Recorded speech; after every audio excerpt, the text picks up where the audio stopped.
Hello, and welcome to another episode of PPC Town Hall. As you just heard, one of our panelists thinks my office is really nice. Thank you very much for that. So indeed, in this day and age, I figured home offices, we need to spend a little bit of effort sprucing those up. And you know how I bought all this stuff. I mean, maybe you can see my floating shoe in the background right there, if I can get my finger in the right place. But yeah, I've been buying a lot of stuff online, and I think a lot of people have been buying a lot of stuff online. And the question that we have here for the session today is, how much more can people buy, especially when it comes to Q4? And we're going to have Black Friday again. It's just around the corner. At least it's just around the corner if you're a PPC practitioner, right? It seems like Black Friday is happening tomorrow, and we're just struggling to get everything ready for it. If you're a consumer, you don't know what's happening behind the scenes and how much work goes into getting everything ready here. But that's what we want to talk about today. What do we think is going to happen in the year 2020, a very strange year? What's going to happen with Black Friday, with Q4, with e-commerce? And who better to ask than the company that has a tremendous amount of insight into consumer behavior, and that, of course, is Google. So we have some experts from Google who are going to be joining the call today, telling us what they see, what they're predicting. And they're also going to share what they think we should all be doing in PPC to get ready for this coming Q4. And then we didn't want to just keep it to Google. We also wanted to have the practitioners weighing in. So the people who are actually running these campaigns, who are setting them up at agencies. And so we have a couple of folks joining us on that end as well. So with that, let's get ready here to get started with PPC Town Hall about Q4 and e-commerce.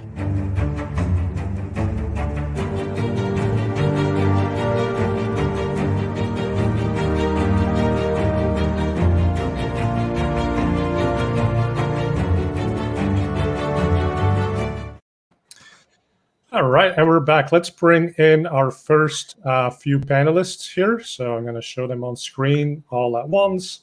So we've got Katie Wilson from Google. We've got Duane from Take Some Risk and Elizabeth from Tinuiti. Welcome, everyone. We'll let everybody introduce themselves. Katie, why don't we start with you? Tell us what you do. Sure. Hi, everyone. I'm Katie Wilson. I work in our LA offices here at Google, but I've been at Google for 13 years. Most of my time has been devoted to retail and e-commerce. So really excited to talk about that today. I head up our sales teams and retail efforts in the Southwest region. Nice. And a little fun fact there. I did. I performed at Disneyland 3 times as a kid. I grew up in Southern California, so they had a partnership with our schools, and we would go and sing at Disneyland. And yeah, that's a more fun adult one, is that on my 21st birthday, actually, I played blackjack with Axl Rose. So. And how did that go? Did he win or did you win? Yeah, he was winning. He was at like a higher stakes table. I was in a vicinity of him, but I did get his autograph for my 21st birthday. Nice. Well, thank you for joining us, Katie. And then we have Elizabeth from Tinuiti. This is not your first rodeo on PPC Town Hall, so welcome back. Tell us a bit about what you've been up to these past couple of months. Well, thanks for having me back, Juan. What I've been up to, not much in general. Looking forward to, my son turns 2 next week. Nice. Which is a strange time to have obviously a birthday, but you know, he's 2. He won't know the difference really. He'll remember cookies and toys. And nice. That's what we're going with. And I work for Tinuiti, so I'm the Senior Director of Strategic Marketplace Services, which means that I work on a lot of the new stuff. Started originally in paid search classic, I guess as you would call it today. So Google, Microsoft, then Microsoft advertising, even some Yahoo in there and some of the older ones, and then kind of moved over into marketplaces in the last few years. So paid search, whatever name you call it, it is a CPC model, and I work on it. Yeah, so that's why you're on the PPC Town Hall. How long have you been doing this? 14 years now. 14 years. Katie, how long have you been in PPC? For 13 years now. 13 years. And 13 years at Google? Yeah. Before that, I did work on an agency, but it was more on the nonprofit side for agencies. So not so much PPC, but more email marketing. So you were maybe stuck on the Google Grant side? I was. Yeah, we were a Google Grants partner, and I still have a lot of my old clients that I'll try to hook them up with that team. It's a great program. That's a whole other topic, right? Is if you are a recipient of a Google Grant, It's great because you get a lot of free advertising money, but you do have some restrictions that make it a very unique experience of how to run the ads. All right, and then we have Duane as well. So Duane, also welcome back to PPC Town Hall. What's new with you? And by the way, that 6-degree black belt, I think that was Elizabeth, but do you do Japanese martial arts? And I think we may have lost Duane. All right, Duane got a little scared there when we talked about martial arts. Duane, you're back. I'm back. Yeah, my internet dropped for a second. Sorry, everybody. No worries. So tell us what's going on. Anything interesting with you in the past couple of months? Yeah, I mean, I think like everyone else is just working a lot. I mean, I'm grateful for all the work and can't complain one bit, but it's still trying to like come down from the pandemic, but also start to ascend up to Black Friday. You know, I think a lot of people think it's early to think about Black Friday, but I think with stores closing on, Thanksgiving, Black Friday in America and other places, and some people giving their employees the day off, this year, we always say it's going to be different, but I don't think it's going to stop until well into 2021. And we just signed like a global brand in 42 countries on 4 continents. So we're all just a little exhausted trying to like onboard them, keep a lot of their clients happy, and then figure out how to just like make sure they have the best Q3, Q4 possible. Yeah, and that's why we're here today, to help everyone learn from, what's happening in Duane's brain. a lot these days, Fred. Where are you calling us from today? I'm at home in Montreal, so it's a sunny day. We've had a lot of rain the last 3 or 4 weeks, like just downpours like you think it's spring, but otherwise it's nice and warm. And so I'm just in my office because we're in a corporate space, so I just hibernate in here 8 hours a day and then go home and probably work some more because there's just a lot going on. Well, good for you. At least you get to see people. I'm stuck in California where things are still, I can't say the word on air, but yeah, don't see a lot of people. Been stuck in my house for a while. And we have a few other folks on the line. We also have Emmy, and Peter is going to join us here in a second. So thank you for joining. Emmy and Peter actually help Optimizer quite a bit. So whenever I have questions, they're great at helping us put stuff together, get the right answers. So Emmy and Peter, say hello. Tell us who you are, what you've been working on. Yeah, thanks for having me. Hi, everyone. My name is Emmy Weiner. I'm a platform partner lead at Google. Looking forward to this conversation. We spend a lot of time with Fred to help customers to be prepared for the holiday. So thank you for having us. You're welcome. Thanks for being here. Yeah. Hi, everyone. I'm Peter. I work closely with Fred and Emmy as well as a couple other platform partners on their product strategies. So making sure that the products that they're building for their user bases incorporate the best of Google's best practices, and that we're staying up to date with the latest and greatest products. Nice. Hey, and I usually ask you for Google advice, but I'm getting a nice close-up shot here. This is actually my first self-done COVID haircut. Before I had it done by my wife. I bought a bunch of clippers, another big e-commerce purchase. What do you think? Not too bad, right? For clipping. That's good. Yeah, not bad at all. Impressed. All right. So thanks for joining us. So what we're going to do right now is we're going to start off with Katie. And Katie has a few slides to tell us where we're headed in Q4. And again, we generally know Q4 is going to be big, but 2020 is a very strange year. So is it going to look the same or is it going to be different? So Katie, take us away.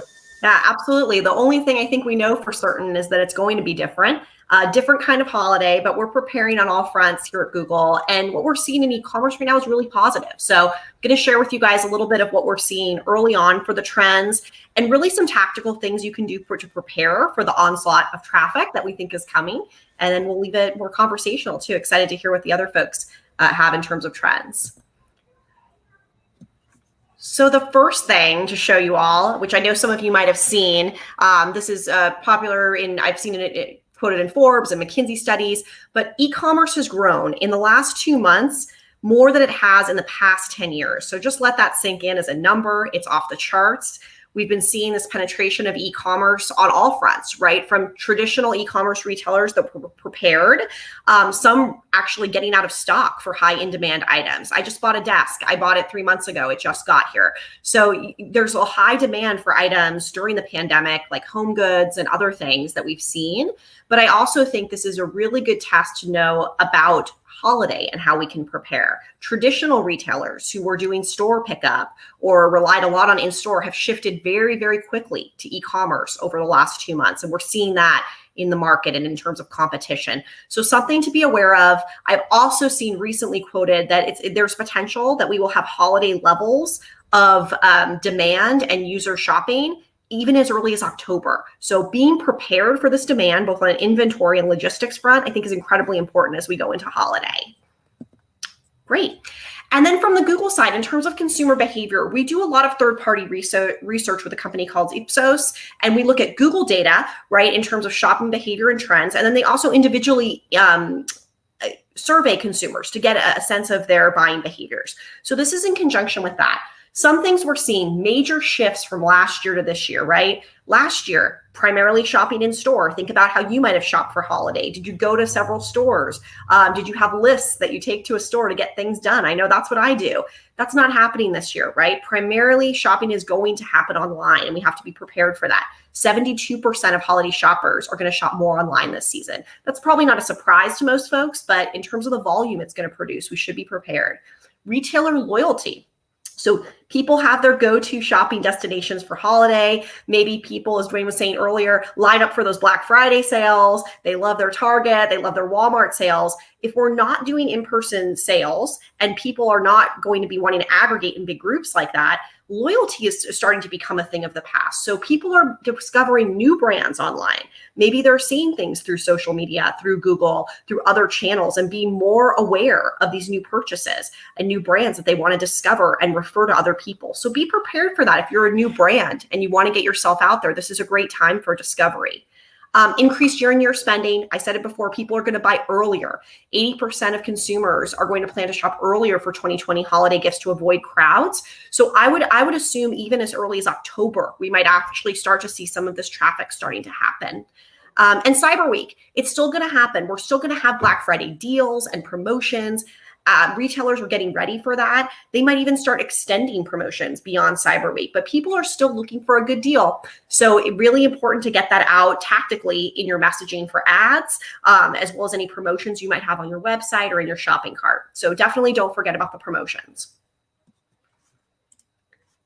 Okay, thanks, Katie, for walking us through the expectations there. So I'll bring in the other panelists as well. And I'd love to hear from Duane and Elizabeth. So Tinuiti's actually been running a really cool dashboard, COVID dashboard. Sorry, I said the word. So now my SEO ranking is going down. So did you guys know that whenever you use the word COVID on YouTube, you can't promote the videos. On Google, there's like all sorts of stuff happening. So there goes this episode. I just said it. But yeah, what do you guys see at Tinuiti in terms of Q4 expectations? So similarly, so across the board, not just like Google, but very, very much what which Katie is alluding to, which is earlier, right? So if you look at what Amazon's, the rumor is on when Prime Day is going to be, it looks like it's going to be October, which just to Katie's point, like people are going to start shopping earlier. What does that mean? And then of course with Prime Day, what are all the other retailers going to do? So historically during Prime Day, we've had, Walmart will do their summer savings event. Target does a deal days. What are all the retailers going to come up with? And that, of course, in turn, will reflect within what we're seeing. So we just released our Q2 benchmark report. It was, I think, 2-3-ish weeks ago that Andy Taylor works on. And, he's tracking like shopping growth and spend and, CPC. And obviously we would expect to see within the Google auction and the Bing auction, additional competitors this year as well, right, within the Google search. And we know that some of the retailers are also getting in there. So we're also tracking, for example, how much Amazon buys in Google Shopping ads. That makes sense. And that's a really good research report there that Andy puts together. So if you haven't seen that, go to the Tinuiti website and download it. We'll try to put one of the links to it in the show resources afterwards. Duane, you work with a lot of interesting brands, big brands. I call them. I don't know why I call them interesting. It's okay. It's okay. They are interesting. I love my clients. They're really awesome. I think if Amazon, let's say they pick October 5th as Prime Day. I don't know if they've actually announced today, but let's say they pick October 5th. Is that early enough? I ordered some stuff from New Zealand. As most people who know me on Twitter, I ordered my peanut butter from New Zealand. And it's been stuck in customs for like 3 weeks. I ordered something from like New York, which is really not that far from where I am. I mean, you could drive from Montreal to New York, and it's taken 3 weeks to get, I don't know where it is. Maybe it's stuck at the border. Maybe it's entered Canada, but it's taken 3 weeks to get here. And so we're already seeing these huge delays still, even though people say we're past the pandemic, even though we're not really past the pandemic. And so if Amazon Prime happens October 5th, is that early enough for people to get stuff for, Black Friday or for Christmas? Like if we're already still backlogged and then people pile on in October or even late September, is that enough time to get your shipment to the person you need to get to? Someone said on Twitter, don't know if it's true, but they mailed something within their own city. It usually takes a day. This thing took 3 weeks to send a letter across the city. So I don't think you can be too early this year. If you really want to buy something from someone, you want them to have it for, Black Friday or Thanksgiving or Christmas, because waiting for a deal is all great. But if you're waiting for a deal and wanting to get it for Christmas, that's a bad idea. Yeah, and in fact, I mean, there's so much demand on the supply chain and especially the shipping side that they've already announced huge surcharges on shipping fees. So I think last year was something like 10 cents per package. This year is going to be as much as $1 per package. Also curious to see if that's going to be reflected on longer shipping times. The consumer might have to pay for shipping, which would be really strange after so many years of free shipping. But definitely changing things that way. So I wanted to show another slide here. So Katie, as I've hidden myself behind my logo, but talk us through this slide a bit. So this is kind of like a usual timeline of when to get ready. Yeah, so on the blue below there, that's the shopping demand we see at Google during a normal shopping period. This was last year. And then 2020 is there in red. So you can see we're already above demand levels from last year, plus 27%. So getting ready for that demand as we get into November, December, and like the folks were saying, even as early as October is important. Right now, what we're advising our clients, we're really in this plan stage right now. We're discussing goals with our clients, things like logistics, promotions they're going to run, the shipping criteria, inventory, super important to talk about right now and plan for any scenario. To Duane's point, there could be delays. What are you going to do in that case? How are you going to pass that on to the consumer or maintain your promotions? Very important to talk about that. I also think from an advertising side, this is the time to get the fundamentals down. Do you have tracking set up correctly? Have you looked into automation solutions? Have you looked at your feeds from the shopping side and really polish everything and make sure you're ready to go and it's as up to date as possible during these few months in the summer, because we're going to start, that demand is going to start picking up. That's the time to evaluate in demand, see what's working, what's selling out, work with your teams to figure out the best place to promote things. And then in the last time thing, sorry to interrupt, but like a question for the practitioners on this, right? So in terms of like getting everything set up and that early planning, Duane, especially with you, like, are your clients like actually, do they have conversion tracking properly set up? How long does it take to get it set up the right way? Like in practice, what's a reasonable timeline to get these things up and running? I mean, Fred, of course it's set up properly. I mean, I can't do my job if it's not. That's a given. Well, let's say hypothetically, you got a new client who didn't quite do such a good job and didn't have your help before, right? So what would it usually look like? It could be like a couple hours. I mean, if we're just going to import a goal from Google Analytics because they're on Shopify, that's like a couple hours just to see if it's working, because if they have enough sales going through, Google and Shopify, want to do their thing and ping each other. If it's a client where I've got to work with the developers, because the new client we signed is actually on BigCommerce, which is not a platform we work on a lot. It's usually Shopify or Magento. That's us working with a point of contact who works with the developers, and that might take a few days, it might take a week. But that's something we always check. Like part of our process as an agency, we're always checking like, is tracking working? Are things correct in Google Analytics or whatever the analytics package is? Because our job is, and it's not easy, but our job is to try to be proactive and stop that stuff. Like last week, a client did have a tracking issue, and I'm trying to switch my hat from being like a founder CEO. So I let the person who's managing that account like like come to me, and it took them like a week. I'm not gonna lie, and I'm like, I'm glad you told me, but like come to me earlier, because like the client looks at the account every day. I know the CEO looks at the account every day, and they see this stuff. So it's like part of our process is to check stuff every day to make sure it's working, because all it takes is one person to make one change somewhere and not tell us, and things just break down. Absolutely. Yeah, we should talk about automation there as well and how you stay on top of things not breaking. You did mention Shopify, and so there was an interesting stat. I was actually talking to another Googler, and he made the point that if you maybe don't have the right foundation yet, and you're for the first time putting your stuff online, so say Main Street USA, you got your storefront, you're going to start shipping. So do you go with Shopify, or do you just go with a homegrown sort of system? And he made the point to that with something like Shopify, or something that people have actually invested a lot of thought and effort into. The systems are faster, the landing pages are faster, and just having the landing pages load fast can have a tremendous impact on your results. And so here's some stats that were on the Shopify blog, but a 1 second delay in load time is going to decrease your conversions by 7%. Right? So let's talk about tools for a second. And Elizabeth, I want to bring you in on this one. Like at Tinuiti, when you're dealing with these companies that are going onto multiple platforms, I mean, is that a manual effort? Do you use tools? Do you use in-house technology? How do you get everything working the right way? Yes, yes, and yes. Yes, yes, all of the above. So the bigger the company, what we've noticed is obviously the more complexity, but also there's a lot of legacy systems and or new systems, right? So depending on where they just are in their e-commerce lifecycle. So one thing that recent events have done is obviously accelerated that. So whether or not that was investment in additional tools or technology, or creation of. One thing that we're doing at Tinuiti is we've started to package the way that we look at things. So we're very tool agnostic. So that's what we used to say. If you came and you had a bunch of stuff, we'll do with that. But now we are starting to put together more holistic packages, reporting, kind of like across the board, so a little more plug and play. In particular, on the Amazon side, we actually have a tool. We have a bid management tool specifically for Amazon and Walmart that we are also using to do holistic reporting. So it just depends, honestly, but it has been very customized for sure, especially as, let's say the client has multi-brands. Yeah, even just 2 brands can complicate everything is 2x, but it's not even just 2x. It's like having, how you have like 1 kid and then you have 2 kids and it's supposed to be twice the work, but really it's 3. So it's kind of like that.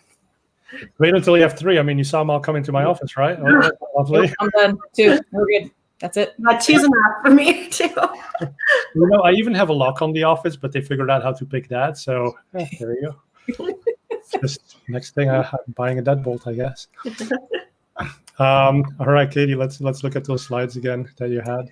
Sure. Yeah, I was just saying, I think you guys have hit the nail on the head with the plan and polish. Prepare for every scenario, from your website to your feeds to getting ads set up.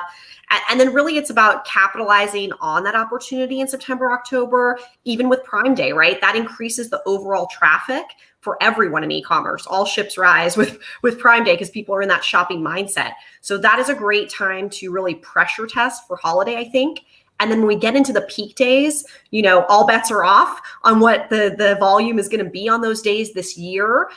We are not going to have the same drive and promotions for in-store. So I can see things even leveling out for a week or so and having a cyber week. So let's look at those days and make sure we understand even the shipping cutoff, to the points earlier about shipping. That might change this year. It might move up sooner if the timeframes are taking longer. So being really flexible with your planning and really capitalizing on all the traffic is what we're really working with clients on right now, to try to look at that demand and make real-time changes as quickly as they can. And actually, to tag into that, like when you start to think about just not even shipping, but like the rise of pickup and pickup, right? So in-store pickup, curbside pickup, every major retailer has some sort of solution where you can at least drive up to the curb and they'll bring it out to your car. I'm really interested to see how we weather that in Q4, as basically the parking lot's filled with people who don't want to go in the store. Totally. And we've seen that with grocery, right? So there is a precedent for people getting more comfortable with that pickup scenario because I know a lot of folks are choosing to do that for groceries. So do they carry that over to holiday, right? People are getting more comfortable with these new behaviors. And it's always been, so what I've seen in particular is like the rise of the retailer app, right? And so as a result, also kind of some drops in Google Shopping. And so we start to see like, does that, but then again, we see the retailers start to invest in product listing ads as well. So it's kind of like, it's almost like it just moved. It's not necessarily like the demand is higher in that scenario. It's just moving around. Yeah, and speaking of product listing, I would be remiss to say we've made a lot of changes on Google, and you guys can see that from our commerce announcements. We have free product listing ads for folks if you haven't explored it before. And if you're using third parties like Shopify, it's very, very easy to set up. Really important to be there and have your inventory aligned from both a paid and unpaid standpoint. We find that they work better together when you're covering all bases. It's a very powerful tool for research. To Elizabeth's point, people are going to be researching what are the deals, what are the prices. You can integrate if you have a physical store and say, I want to pick up in store or have a buy on Google option. So there's a lot of things you can do with feeds, and that's going to be a really important thing to consider this year. Now, I'm kind of curious on the free listings. Katie, you might not be able to say, but how much volume has that driven? And Elizabeth and Duane, what have you guys seen? I know Kirk Williams put some numbers out there that it was like between 1% and 10% of overall volume, which is not insignificant. So it's certainly a nice boost for many retailers. What have you guys seen? So I can give you the Tinuiti report if Katie declines to comment. So we have what we see more in particular in Andy's report was the number of brands featured in the results. So there are more folks entering. So the selection is higher.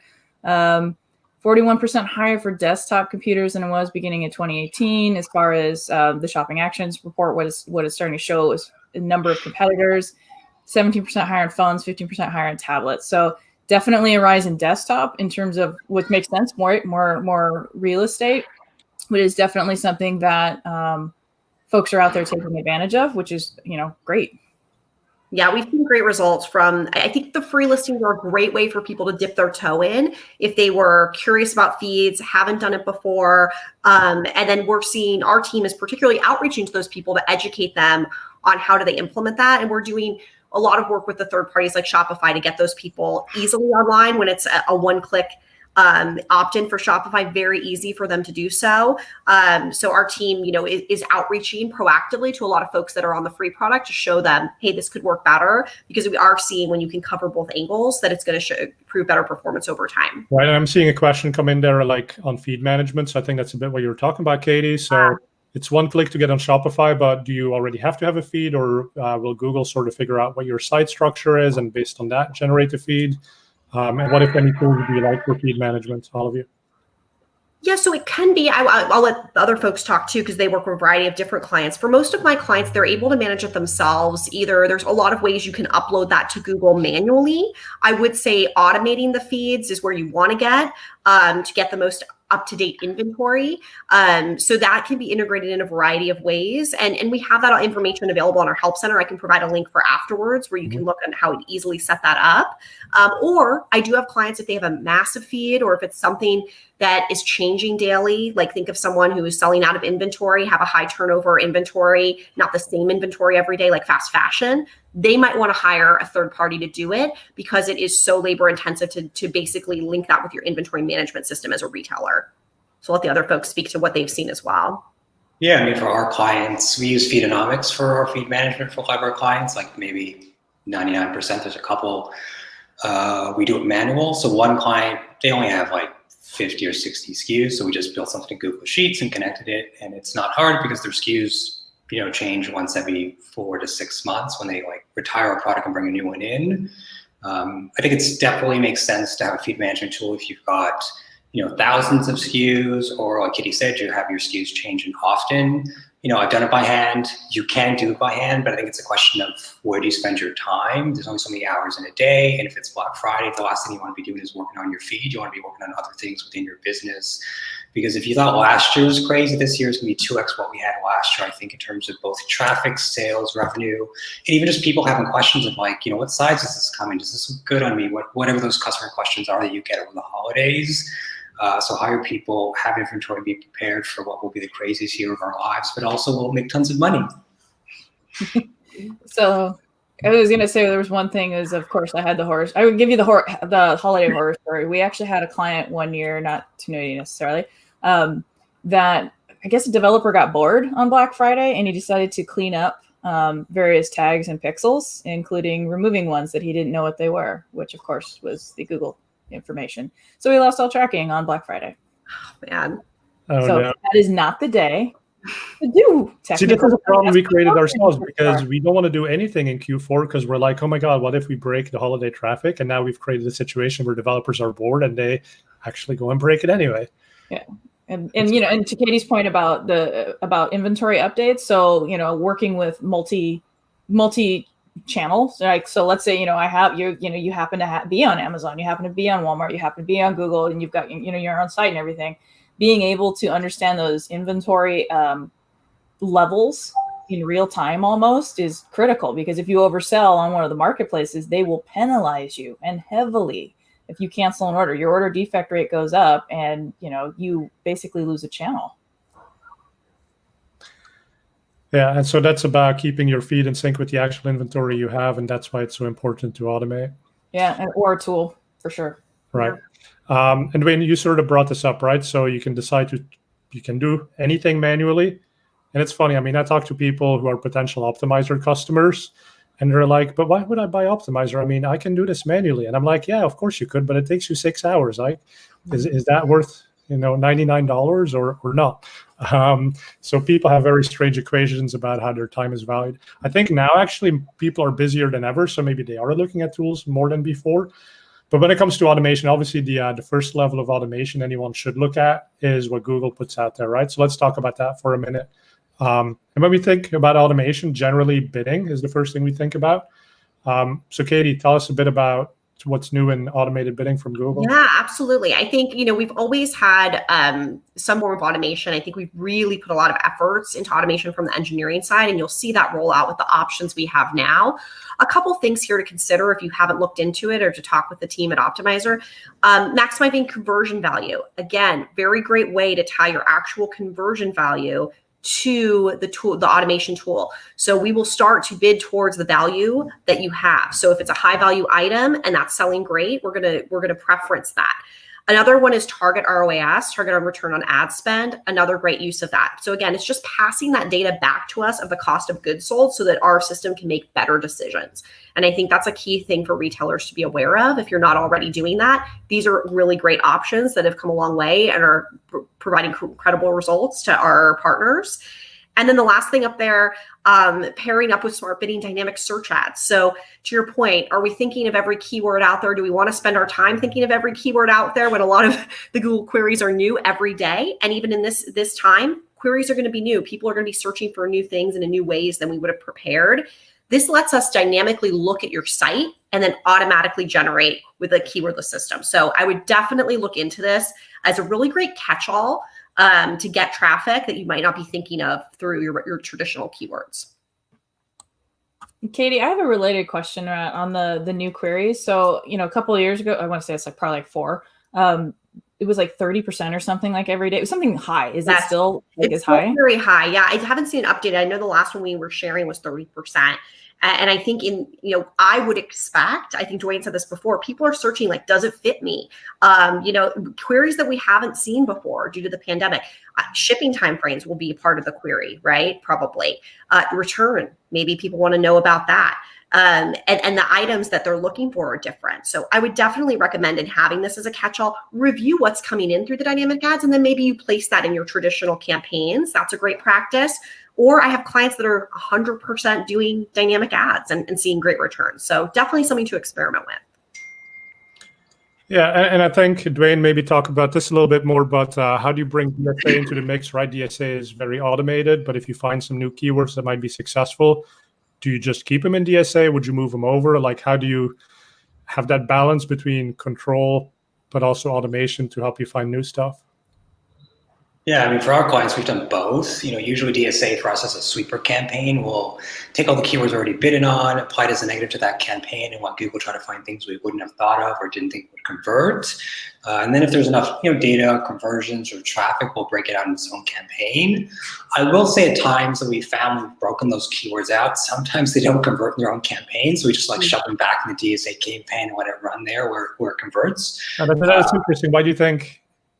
So I don't know. They convert in DSAs, but they don't convert elsewhere. I assume it's the headline that Google's serving the people. Like the headline is just a better headline than what we would serve. Because obviously with DSA, we can customize our description line, but we can't customize our headline because it's dynamic as well as the URL. So I assume that experience is better than what we would customize. And usually we take our best converting ad from our account, whether it's on brand or non-brand, and put it on that campaign. But that is like an anomaly. It's not like it's every client we have. It's like, 1 out of 50 or 1 out of 20. That's what makes all of this fun, right? Is that there's not like one answer that always works, so we always have to figure it out a bit. And here's another slide. This is part of Katie's deck, so I want to show this one as well. But when it comes to automation, right? So the first level is automated bidding.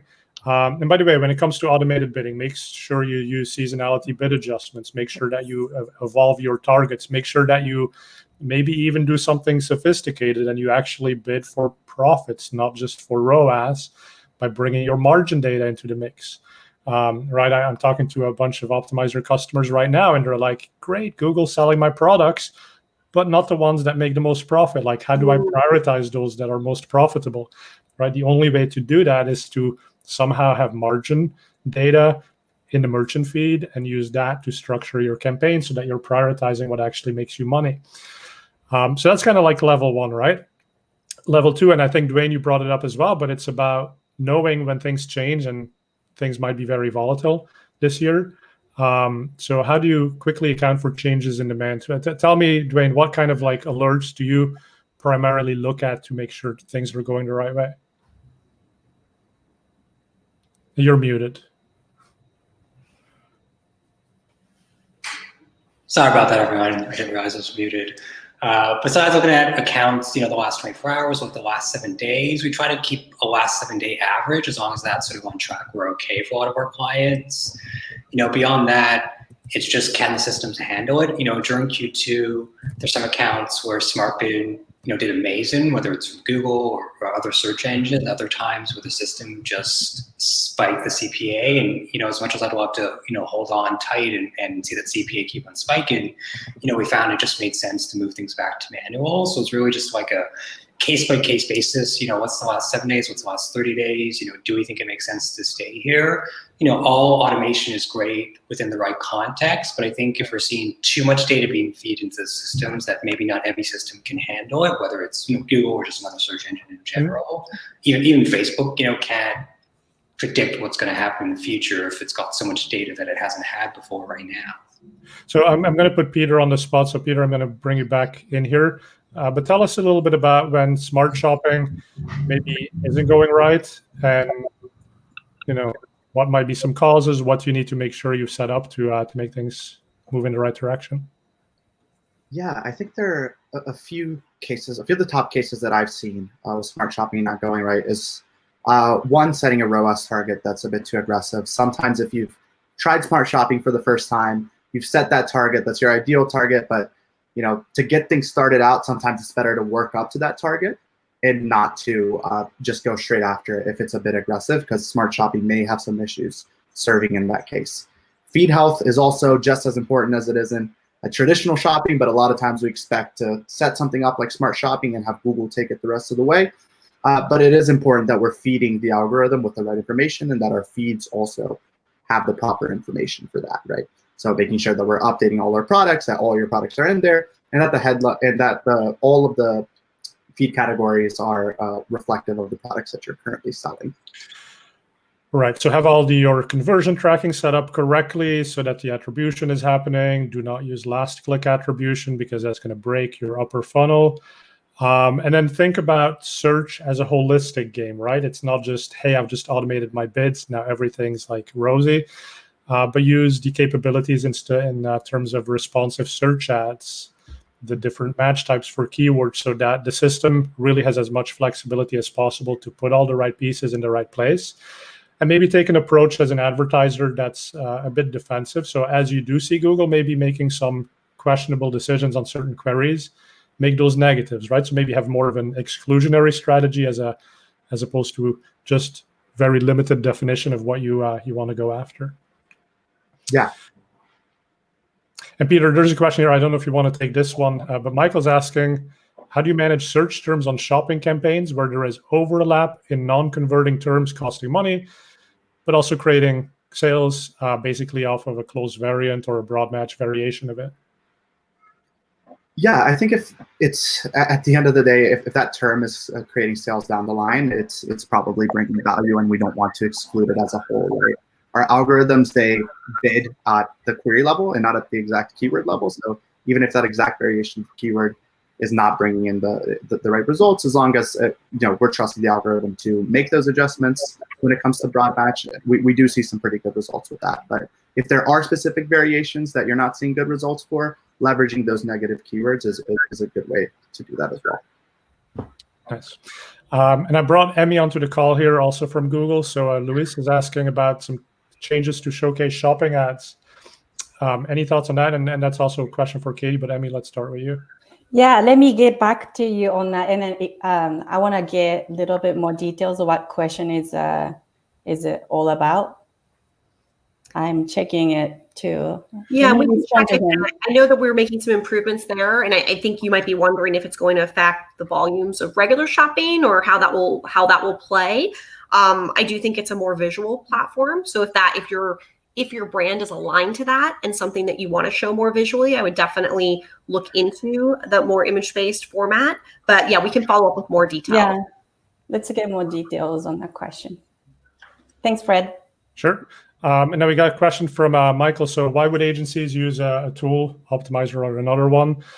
With smart shopping, where Google doesn't necessarily share a lot of the data. Right. So one idea is that even with smart shopping campaigns, you don't necessarily have to have just one smart shopping campaign. You can have multiple smart shopping campaigns with different targets. That could obviously be connected to margin data, could be connected to what are the products you want to prioritize selling first.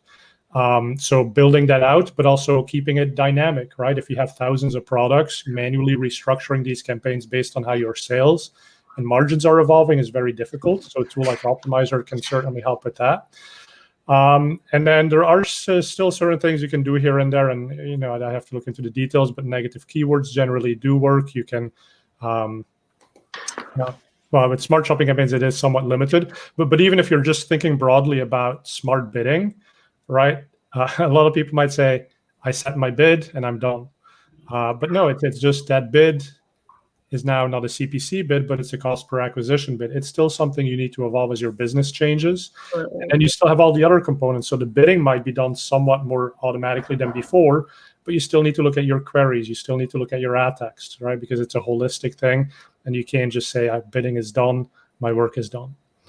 I don't know if anyone else has any opinions on how the tools fit together. Yeah, no, I agree. I think working with your optimizer team to analyze the data and then make decisions that's best for you. I think the idea of, for some folks with limited inventory, maybe smart shopping makes sense to have a one catch-all, but I have seen folks with more advanced implementations where maybe it's, brand, non-brand, maybe it's category level to Fred's point, maybe it's the cost of goods sold, the way you break it out and how you want to bid and how you want to automate. So doing a lot of experimentation, again, right now, during this time, before we get into the peak of holiday is key. So talking to your team and maybe doing some tests or A/B tests right now to figure out what works best on shopping is a great time to do that. Elizabeth, automation. Well, obviously, I'm a big fan, more than anything else. But when it comes to specific, right, the machine is only as smart as the information that you feed into it. And so if you don't continually go back and, in a sense, prune and or revisit, and, again, you just mentioned like margin data, right? Or is it the right product? What do you have an excess of inventory of? What are you more interested in? Is it a new product launch, that kind of thing. So taking into consideration all those pieces, automation is great for bids, but I also look at the fact that, optimizers can have one set of information and they're going to be able to analyze and dissect it in one way. And then Google's going to have a different set of information that they use in their ways. It's best of both worlds. Mm-hmm. That makes sense. I want to show another slide here. And this is about audiences, right? So shifting topics here a little bit. But and Google gave the 5 tips in the beginning. This is basically one of those tips: is use audiences to your advantage. Google obviously started as everything was keyword driven. Now there's much more of an audience component as well. And actually, when it comes to audiences, there's a lot of stuff you can do. So Katie, walk us through this slide. It's quite dense, but what are the buckets? I think it's quite dense, but looking at the bubbles is a great way to start. So at the bottom, traditional marketing funnel, what's going to be the bottom of the funnel, most ROI for you as users, reach people you already know, right? That's remarketing, that's customer match, importing your own systems of customers to us so that we can make a group of that. For instance, do you have an email list? Do you have a previous shopper list that you can import to us? That's great and powerful data from your own CRM. So I would say starting at the bottom, absolutely have those things covered before going into holiday. And then when we look up the funnel, we're starting to get into more behavioral and demographic based targeting. So similar audiences, some people call that lookalike, similar to folks who've converted. In market and custom intent, this can be very specific to who's in market to buy a specific thing. An example we always use in the past is people who are moving, right? They're in market to buy a house. They're in market to rent. They're in market now for moving services. That's an audience segment we have. And we have a lot of those segments. Just so see if that maps up to your business from a retail perspective. We have several as well. Oh, they're listing them here. Look how great. So back to school, that's happening right now, albeit in a different way. For Christmas, we have great holiday segments and Black Friday as well. So this is user-defined data based on their previous behavior.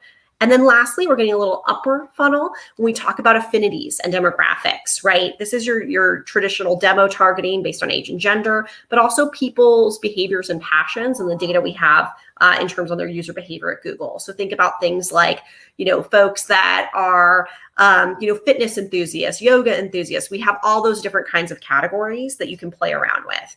But again, something great to set up right now as we're building this data. And for remarketing and customer match, we get into October and things start to peak, your lists are only going to grow. So really important to working with your team to, make sure you have the correct data in there right now and the correct setup. So whoever has the best data will win Q4. A little bit. And I think we all have the opportunity to, with the volume that's coming, we're going to get more user data. We're going to get more shopping behavior from our clients. So use that to your advantage to really get the folks that are going after your brand, find similar users to those that converted. It's a great opportunity right now. Right. And so what's so interesting is that you can't rely on what's happened in the past years because you just have this whole new segment of customers who might not have considered online. They are going online. If you can somehow map them to your existing customers and sort of commonalities and start to predict lifetime values. Let's actually talk about that for a second, right? Ooh. So how do you bring lifetime value into the mix? How do you account for eventually people might go into stores and buy things, right? My thinking is if you're the company that actually assigns more value than just this specific sale to the conversion, then you can bid higher, right? Because you know that customer is going to be worth $5,000 over the next couple of years as opposed to the $50 that they just purchased from you right now. Elizabeth, at Tinuiti, like bigger agency, like how do you help clients put that together? It's a bunch of different things. So it depends on one, brick and mortar presence. So, we do use LiveRamp, for example, to kind of help close that loop. Amazon attribution is a new beta that's been out for brands in particular, where they can track Google, where someone starts on Google but converts on Amazon. So you have some sort of idea of how those two pieces work together. We actually have a couple of case studies on our website about those two working together, and especially is important if you don't have a transactable website. So let's say it's more of a brand presence, and then you use Google to drive traffic to it, but then you drive them to find a store, right? So helping some of those CPG brands in particular figure out drive to store, where they went. So there's again, it always depends, right, on the brand and how they're set up. But some are more sophisticated, and we're able to do things like LiveRamp and audience matching. We use like Kantar is another one we use to help kind of tell this full story to get to LTV. And And of course, we are very dependent on the client to fill in some of those gaps too. So like, we don't see their financials. How do they look at their business? Some of them have been very good at starting to move to this omni-channel understanding and knowing that it will take 6 touch points for someone to finally convert, and what that starts to look like in terms of cost and what a desired return on ad spend is. We have one client where the desired return on ad spend, it doesn't really make sense, but we're still going to try, kind of thing. But because the average price point is low, but then we have to, okay, so we're gonna agree to disagree to meet here, and then we're gonna use that to try and figure out, okay, that LTV for that channel for that price point, how that eventually starts to make sense, because it is like trying to hit a moving target right now. Duane, what about you? I mean, Elizabeth's answer was amazing. I don't know if I could top that answer, really. I'd be honest and say we don't look at it. Clients talk about it and they want to look at it, but it's either like they don't want to spend money on tools. Let's be honest, what client really wants to, or maybe they don't spend enough money on paid for us to build some sort of like fancy cohort analysis data. But what we have done, because a lot of our, like 90% of our clients are on Shopify, and we pretty much tell clients we want access to everything in Shopify, is we can download all the customer data, put it into a Google Sheet, build what's basically called a helper table, and try to start to figure out when each customer made their first purchase, their second purchase, and third purchase, and figure out the days between each of those purchases and what the total value of all those purchases were.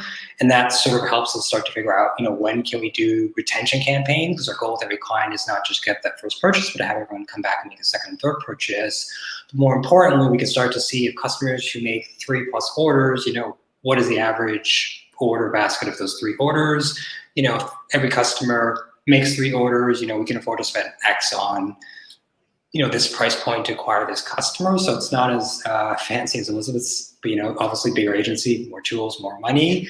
But we're trying to just download as much data from Shopify and like pivot tables, helper tables, and just do it that way. It's not the ideal because it's manual, but I've not figured out how to automate it yet.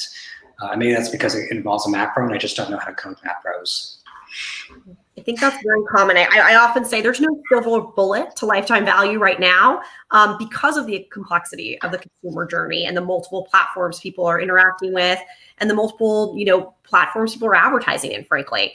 So it is really, like Duane and Elizabeth were saying, getting that data to your partner teams, whether it's Optimizer or the teams you're working with, and sharing as much as you feel comfortable sharing with us so that we can put those cohorts together. To Duane's point, we can analyze that for you and we can give you a best case. I think cohorts is a great strategy I see very traditionally in retail. Even in my time in email marketing, that was what we did. But I think we want to bucket those people. We want to track them over time. And then we want to make some decisions based on the data we're seeing, right? It's not going to be a silver bullet, but do we see some trends? And then we say, yes, these users are best in class. Let's segment them differently. Let's find similar audiences to them. Let's find similar people. What do we know about those people? And then use that to inform your marketing strategy. Yeah, we call it the convince the CFO argument, right? How do we get away from last click? How do we show like that mid to upper funnel does pay off over time? Yeah. Yeah, and I think you mentioned like the retention and lifetime value of customers. How do we re-engage our best customers and upsell them is a really, really important opportunity. We don't want to focus all our efforts on acquisition because then we're missing out on this ecosystem of customers. And we see that with the best brands, right? They have very loyal folks that are going to come back. Those are the folks that are going to recommend you to others. So really important. Wise words. So we're coming to the end of the show here. So I'd like to give everyone an opportunity to maybe touch on something that is important to you that we might not have covered here. I can take a volunteer of who wants to go first, or I can choose. I'll go first, Fred, if that's okay. All right, Ray, let's do it. Yeah, we've talked a lot about this, all summer with clients, and everyone thinks I'm crazy to start planning for Black Friday right now. But I think the big take away from all this outside of everything we said is, a lot of people will spend all their money on Google and Facebook, and I love both of them. bless Google's heart, you given me a job for the last 14 years and let me live in 6 cities on 3 continents. But I think we need to think beyond just like Google and Facebook. People spend a lot of time on like TikTok and Snap. And so if all your money is on just Google or just Facebook, you will lose this Christmas holiday. You need to be on another platform and diversify your spend. I understand it's easy to manage one platform, but if you need to bring in like a part-time or a contractor or work with an agency, the only way you're going to win Black Friday and Christmas is you're on more than one ad platform. Too many brands think that if they're successful on Google or successful on Facebook, that's it. But there's a world out there. Even Google owns YouTube. YouTube is a whole world different than Google, and you need to be there if your customers are there. And if you're not there, you're missing out on a huge opportunity to win at Christmas and Black Friday.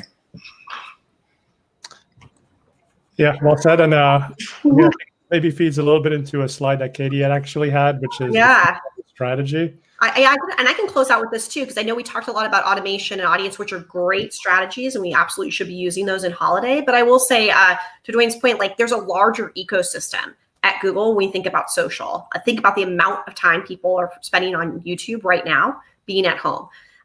Think about that as a channel for customer acquisition and discovery as well. That's our new platform that's more feed-based, more native looking, right? It's integrated into all of the Google platforms. I've seen a lot of success with discovery with customers that, you know, have success on social and native, have great content and creatives. They want to get in front of people. So explore these as other options as well when we're talking about customer acquisition. Think about it really holistically. And really do the work now. I can't say it enough to prepare and make sure you have these foundations in place before the volume comes. Makes sense. Elizabeth, that leaves you. So, thank you, Duane, for giving me the you're muted on my Zoom bingo card, this is not, but close enough. But yeah, piggybacking on both, like what's coming for Q4 in particular, what I'm excited about. Retailer media networks. So, you know, that diversification, it's not necessarily, it would choose at least to be on 3 to 4 platforms this holiday in particular. You just need to be where your customers are when they're ready to convert. It has, you know, you need to kind of check that ego. They are where they are, and when they're ready to buy, be there and have that consistency. But it is interesting as the third-party cookie starts to crumble, as we say, that first-party data and retailer media networks and what they're starting to do. So what Walmart's starting to come out with. This is literally my job. I keep track of who's doing what. So Walmart, Instacart, Criteo, as they partner with, you know, places like Target, Shipt. Who else is out there now that's got a big one? Kroger, Home Depot, all of these sort of, what I'd say, specialty retailers too. If you were in there, let's say you were in the cookware category, you probably saw some significant growth this year. Maybe you'll be able to see that again through Q4. Signs are pointing to yes. So make sure that you're on the places that you need to be where your customers are. Makes sense. Katie, actually, you didn't get to tell us about another event that you're doing. So great. Yeah, I know. I gave you the info for this. There is another event on Ads on Air with Google. Think Retail, Think with Google is our platform run by our marketing team that shares a lot of consumer insights. We have an event specifically focused on retail that is a great kickoff to Q4. That's happening in the next few weeks in early September. So you see the link there. Take a look if you're interested, RSVP for that. It's both for e-commerce and omni-channel companies. So you'll get a lot of great data around how our products work together. And that's very specific for e-commerce and retail market. So I'd highly recommend it. Great. Yeah, well, thanks everyone. This was a great show. I've written down a few notes of things that I just learned. So that's amazing. Thank you for joining us. If anyone wants to get a hold of the panelists, reach out on Twitter. We'll also be putting all the sites in the show notes. Katie, there was one specific question. Somebody was asking if the slides can be made available. Yeah, Emmy was saying yes, so she'll reach out. We can note that, and we'll make those available to Fred.